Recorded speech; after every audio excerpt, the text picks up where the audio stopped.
who's a freshman at Pascack Valley. All of her friends grew up playing soccer with Alyssa and knew Alyssa personally. And as a mom, when I watched the news that night, when I saw Lori's pleas on TV, it was like a gut punch. And I honestly didn't stop crying for probably 4 or 5 days, anytime I turned on the news. We need to work together, and we have been, in ensuring that we can do things to prevent any future slaughters of our children. So thank you all for being here. Thank you for being the voice that's out there, forcing people like us on this stage to do our jobs and keep our kids safe. So thank you. Thank you, Holly. We also have a representative here from the County of Bergen. I want to thank them. We're using their stage today, and they were very kind enough. Earlier today, and he might be joining us a little bit again, was our county executive, Jim Tedesco, and also freeholder Steve Tonelli, but also right now with us, a product of Wickliffe Lake. Wickliffe Lake Schools grew up in Wickliffe Lake, and now freeholder Tracy Zer. Thank you, Tom. Hello, everyone. I have to say, it is so beautiful to look out on this crowd on this kind of yucky day, to see that so many turned out for such an amazing town-building expression of what we all feel. You know, having grown up here, I know that what binds us together is far more than just a zip code. What binds us together is this feeling that we are all part of the same family. And whether it was on the soccer field or in the classrooms or driving carpools or schlepping each other's kids around, we are all part of this community. And the fact that you're here today to dedicate this roadway and to really stand together to pledge that we're not going to never want to witness this again, and that we're going to do all that we can to make sure that this kind of gun violence is a chapter in our past. I just want to applaud all of you and thank all of the volunteers, all of the people within the town who brought this together, all of our first responders who are making this day possible and who make our children's safety possible every single day.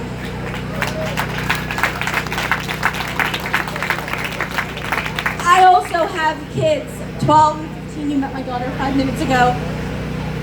The fact that we have to be here to dedicate this bridge is just such a tragedy, and I want to I have seen so many kids from Pascack Hills High School at the microphones, at the marches, leading the expressions, being the leaders, and showing those who are in leadership how to lead on this issue. So to all of you parents who are planting those seeds, thank you.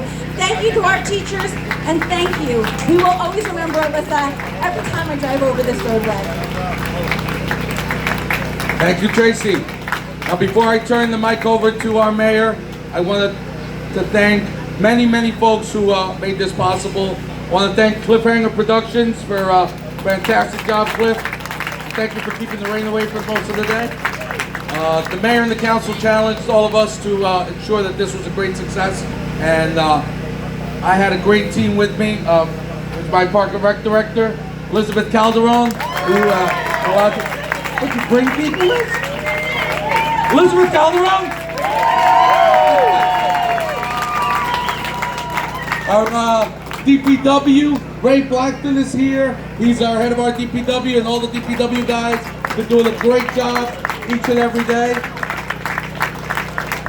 Our OEM managers, Herb Kolke, Ralph Morales, they're here somewhere, actually probably monitoring everything.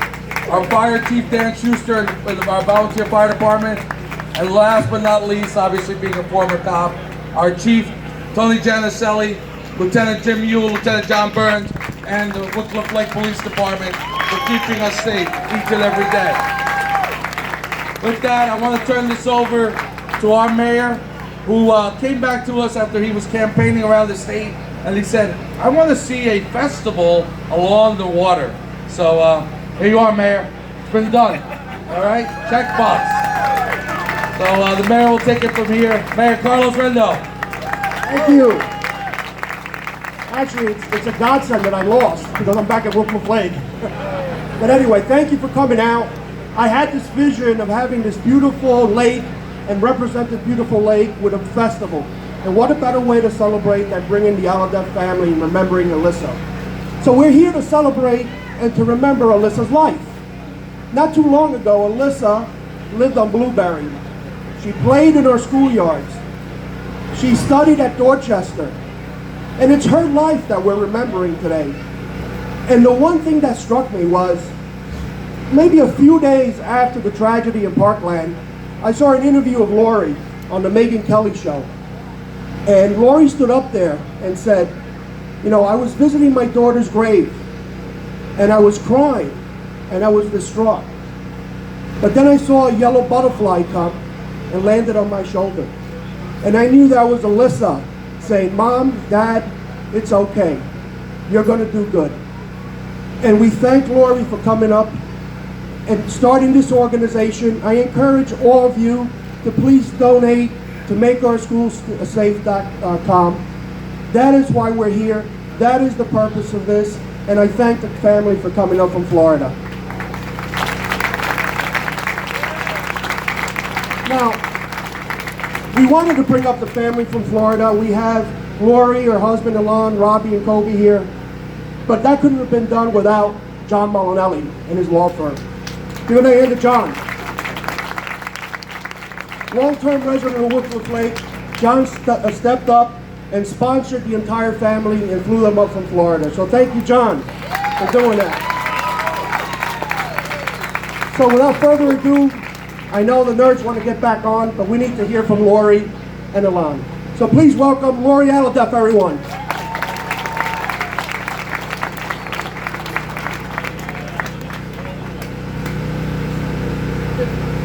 Hi, my name is Lori Alhadeff. I have my health and physical education teacher certificate and my master's in education. I taught in New Jersey for 4 years and 1 year in New York. I soon had my daughter Alyssa and 2 sons thereafter. I was a stay-at-home mom and a soccer mom for the last 14 years. On February 14th, my daughter Alyssa Alhadeff was brutally shot down and killed at Marjory Stoneman Douglas High School. On February 15th, I became a safety activist. School safety is layers and layers of protection. And parents, administrators, teachers, students, and law enforcement needs to be prepared to create this school safety and protection. It is not a Happy Meal package. So what should have happened? A teacher heard a gunshot sound, and they should have immediately activated the panic button that they were in an emergency situation. This would stimulate the quick response of law enforcement to engage the threat and to stop the intruder.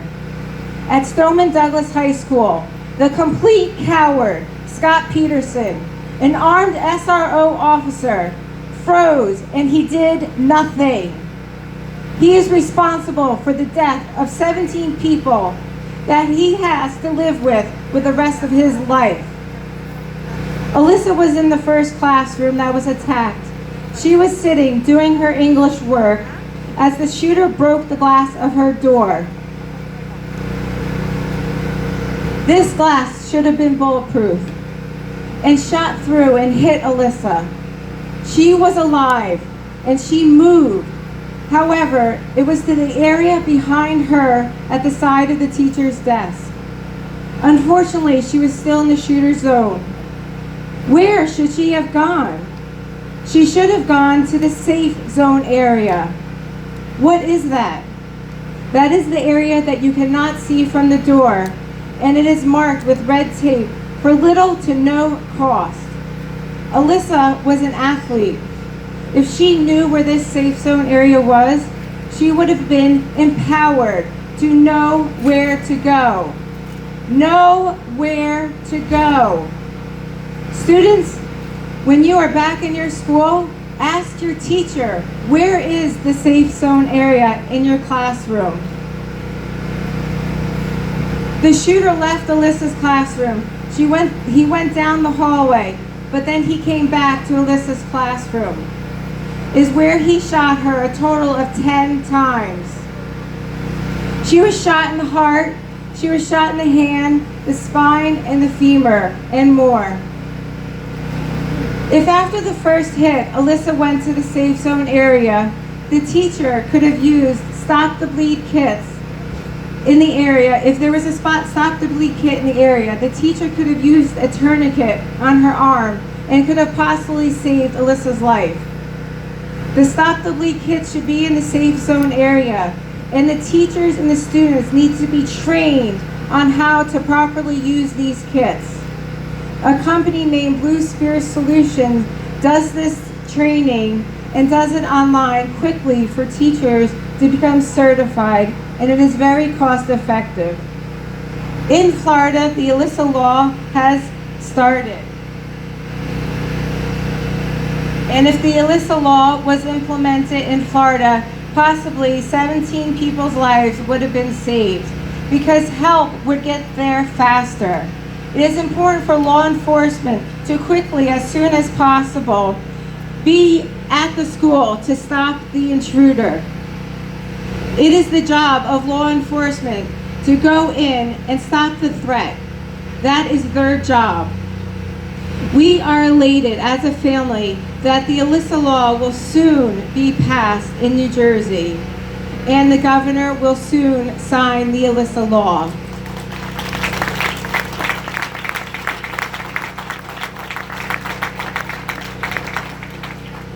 In my brief, I have started a nonprofit organization called Make Our Schools Safe.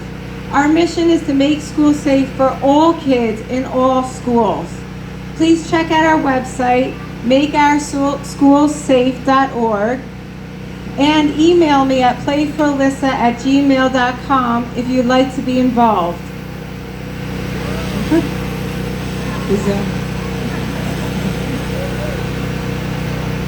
Kids, if you would like to start a Dream Team Club in your school, also please email me at playforalyssa@gmail.com.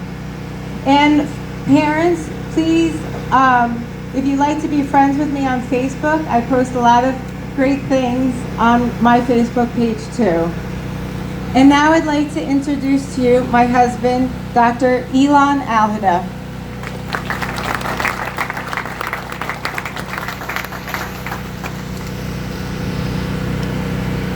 So as you heard, our daughter, a former Woodcliff Lake student, was brutally murdered in school.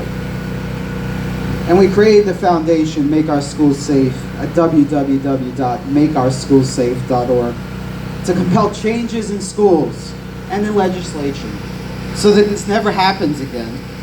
Never to another student, not to another parent and family.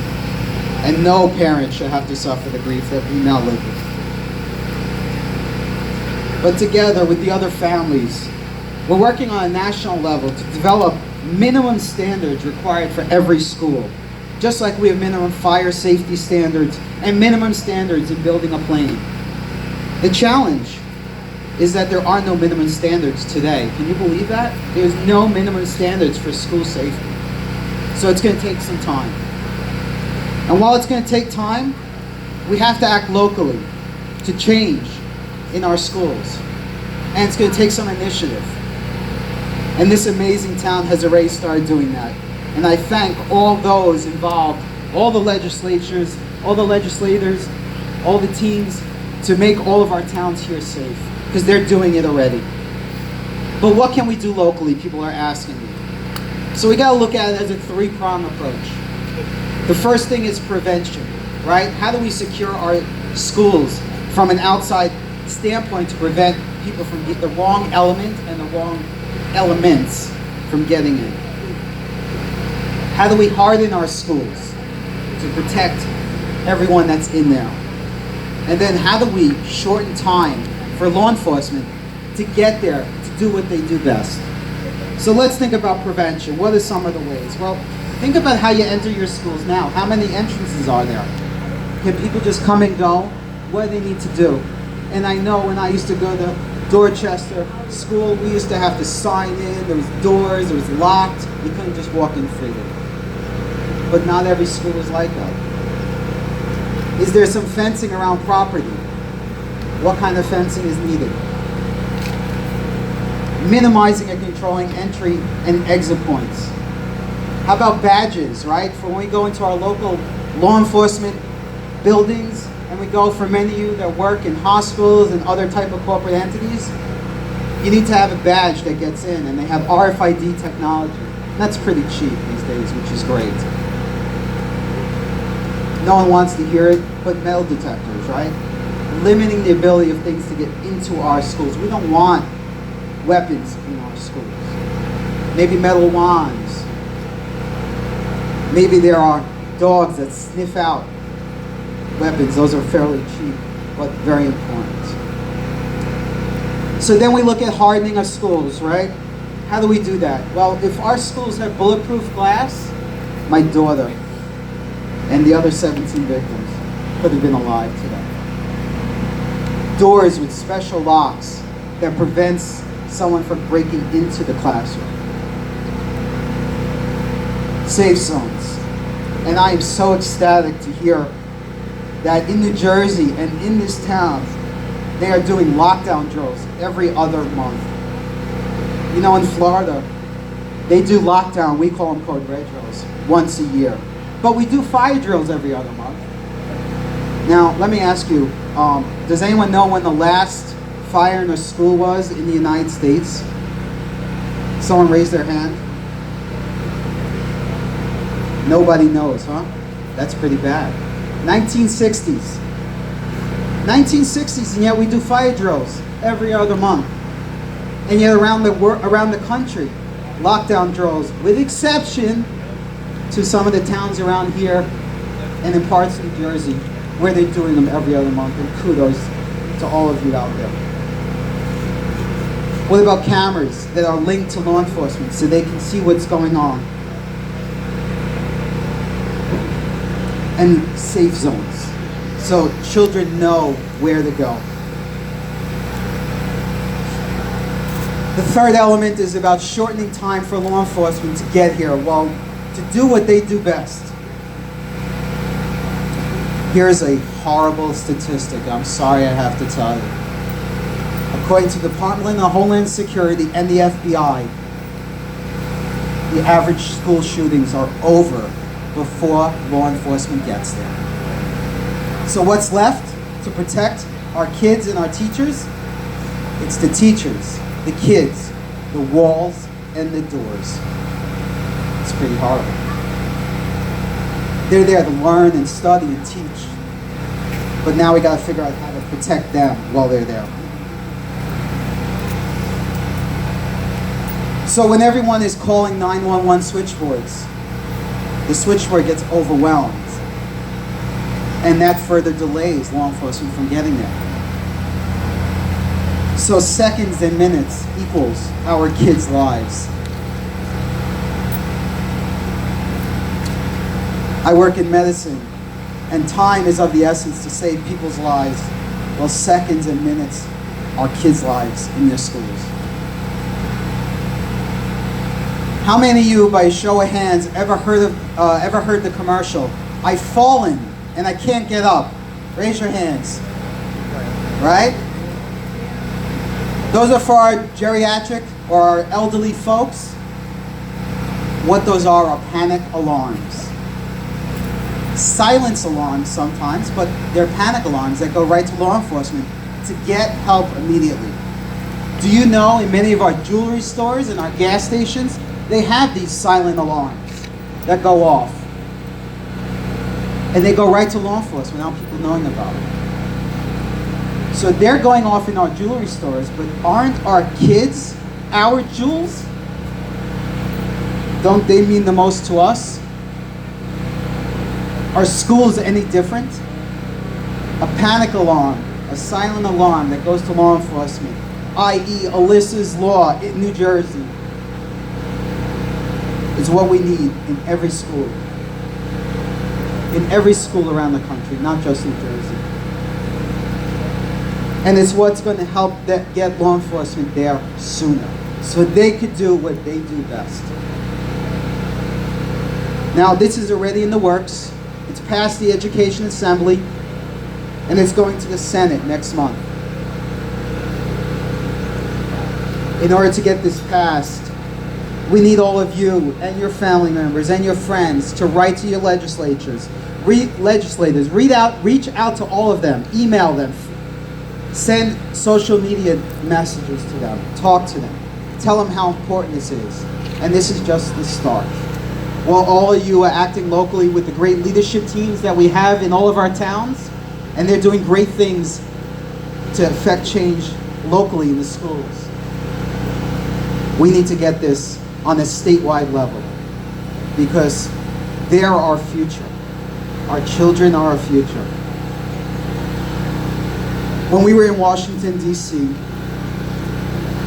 we were with Dr. Martin Luther King Jr.'s granddaughter, and she sat up on the podium in front of 1 million people, and she made everyone say, "I had a dream," multiple times, and it was amazing. And then she said, "Repeat after me, enough is enough." And they're right. We can't sit by and let this go. We did it at Columbine, we did it at Sandy Hook, we did it in Las Vegas. When does it stop? We never thought it would hit us, right? We lived in Woodcliff Lake. We now live in Parkland. Parkland's just like Woodcliff Lake. Beautiful town with great people just like Woodcliff Lake. That's why we live there. And Alyssa would always say, it can never happen here. We're too good of a town. We shouldn't have to lock our doors. But the reality is, it can hit us. And if it can hit us there, it can hit anyone, everywhere. So it's not enough to sit back and pretend it was yesterday's news. We need to stand up. We need to do something. And we need to get those in office to understand how we need to affect change. For all of you out there, you should not have to worry about your children when they're in school. You should not have to worry about sending them off, and the kids should not have to worry about their safety. They should be there to learn, because that's what it's all about. I can't tell you how grateful we are to the mayor of this town,